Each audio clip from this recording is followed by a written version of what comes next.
सतनाम सत साहिब सत्य कबीर महाचेतन सतपुरुष परमपिता परमात्मा के चरणों में कोटि कोटि वंदना करते हुए सभी सज्जनों को सतनाम सत कबीर। आज सतगुरु कबीर साहिब के मूल ग्रंथ बीजक रामायणी नंबर 77 के माध्यम से ज्योति स्वरूप ब्रह्म निरंजन का परिचय दे रहे हैं। तो ज्योति स्वरूप ब्रह्म निरंजन को ही समस्त विश्व परमात्मा मानता है, लेकिन कबीर साहिब कह रहे हैं परमात्मा उस ज्योति स्वरूप ब्रह्म निरंजन से भी आगे है। सगुण साकार निर्गुण निराकार से भी आगे परमात्मा की अवस्था है।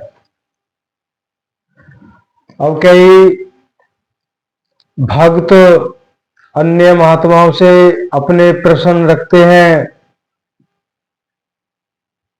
कह रहे असमंजस में हैं गुरुदेव, कृपया ये बताइए कि परमात्मा साकार रूप में है, मूर्तियों के पूजने से मिलेगा, या निराकार है।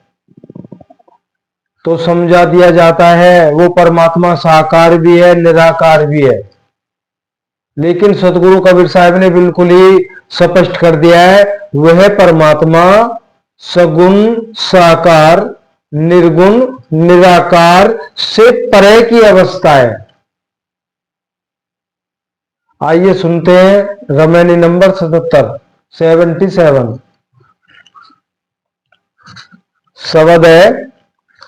एक काल सकल संसारा, एक नाम है जगत प्यारा, तिरिया पुरुष कछु कथो न जाई, सर्व रूप जग रहा समाई, रूप निरूप जाए नहीं बोली, हलुका गरुआ जाए न तोली, भूख न तिरसा धूप नहीं छाई, दुख सुख रहित रहे ते माही, साखी है अपरम परम रूप मगुरंगी, आगे रूप निरूप न भाए, बहुत ध्यान के खोजिया नहीं ते संख्या आए।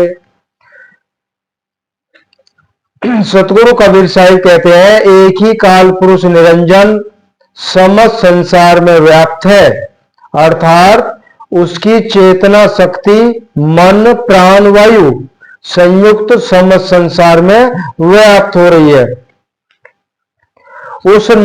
उसका नाम ओंकार ही जगत में प्रिय है और वह शून्य ब्रह्मांड के अंतर्गत तुरिया ज्ञान की भूमिका पर स्थित साक्षी दृष्टा रूप से समस्त विश्व संसार को देखता है। अतः सतगुरु कबीर साहब कहते हैं, अबे ज्योति स्वरूप ब्रह्म निरंजन का परिचय चल रहा है, कह रहे समस्त संसार में मन प्राण वायु संयुक्त वो ब्रह्म निरंजन पूरे विश्व में समाहित है और शून्य मंडल में तुरिया अवस्था में ज्ञान अवस्था में एक दृष्टा और साक्षी रूप में समस्त संसार में समाया हुआ है।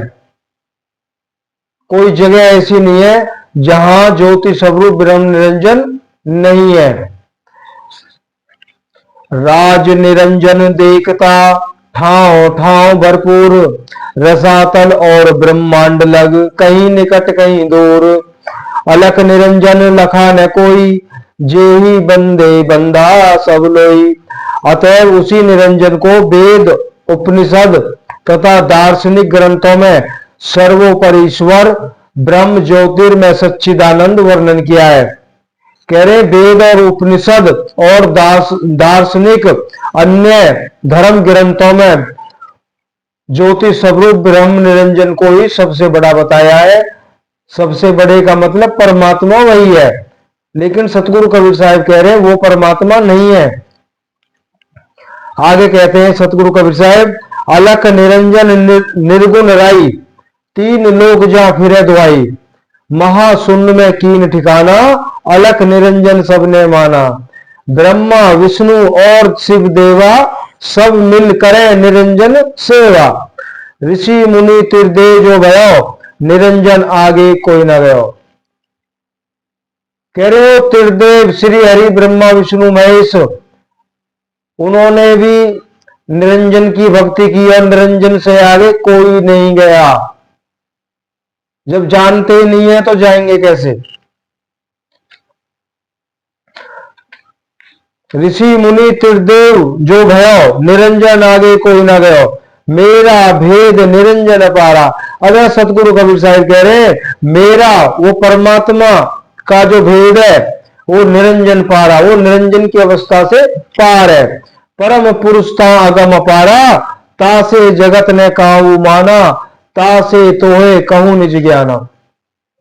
कह रहे मेरे कहे पे कोई विचार नहीं करता है ना कोई मानता है। जब मानते ही नहीं है तो जानेंगे कैसे।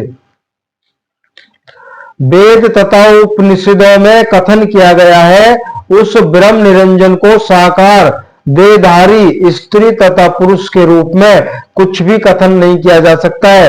अर्थात यह साकार देहधारी स्त्री और पुरुष के रूप में कभी नहीं होता है, किंतु वह ब्रह्म निरंजन समस्त संसार रूप में समा रहा है, अर्थात व्याप्त हो रहा है।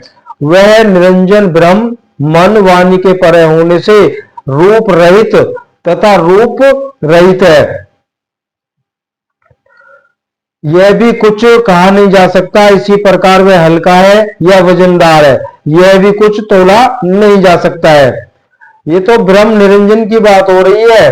वो वाणी से भी परे है, मन वाणी से परे है। वो रूप होते हुए भी रूप रहित भी है। वो कहीं हल्का है, कहीं ज्यादा, तोला भी नहीं जा सकता है।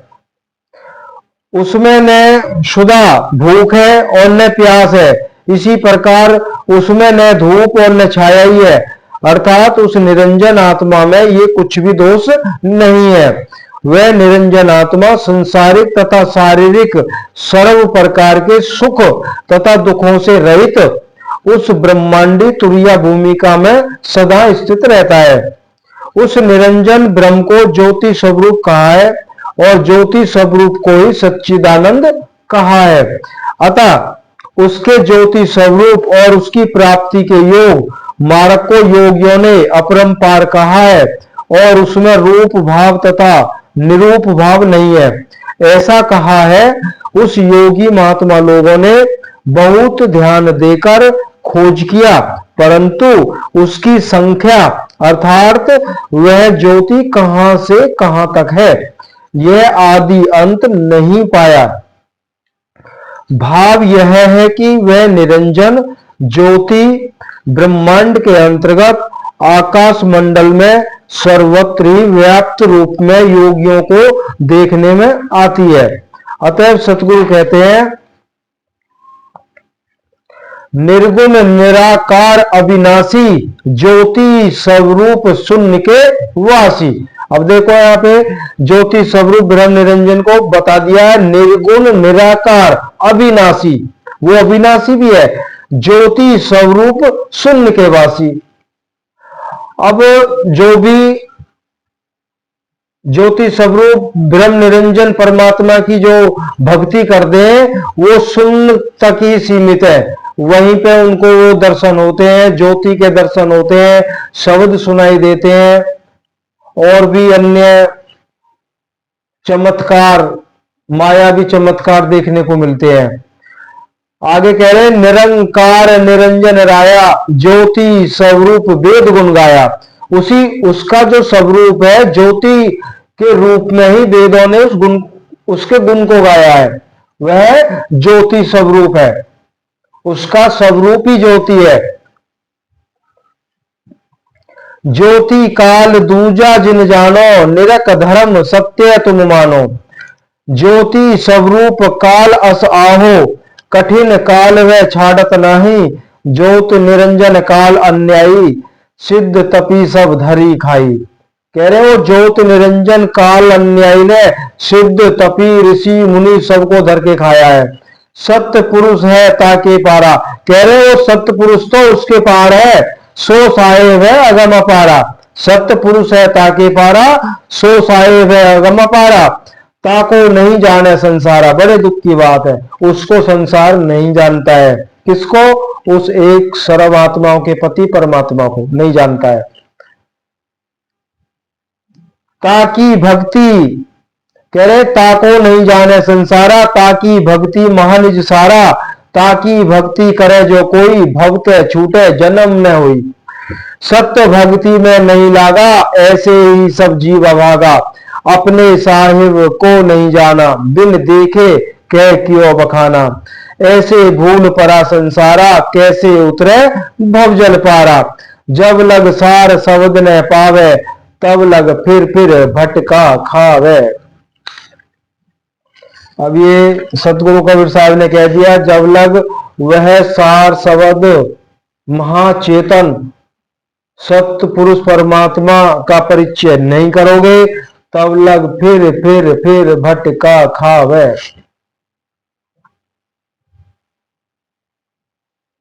तो ये सतगुरु कबीर साहब के पवित्र वचनों के माध्यम से हमने रमैनी नंबर 77 को सुना। तो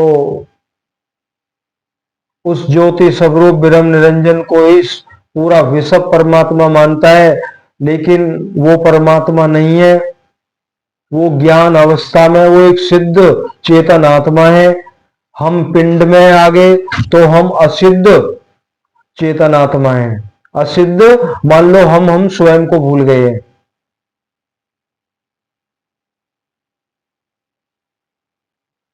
जिसको कोई नहीं जानता है उसकी भक्ति में लगना है। सतनाम सत्य कबीर।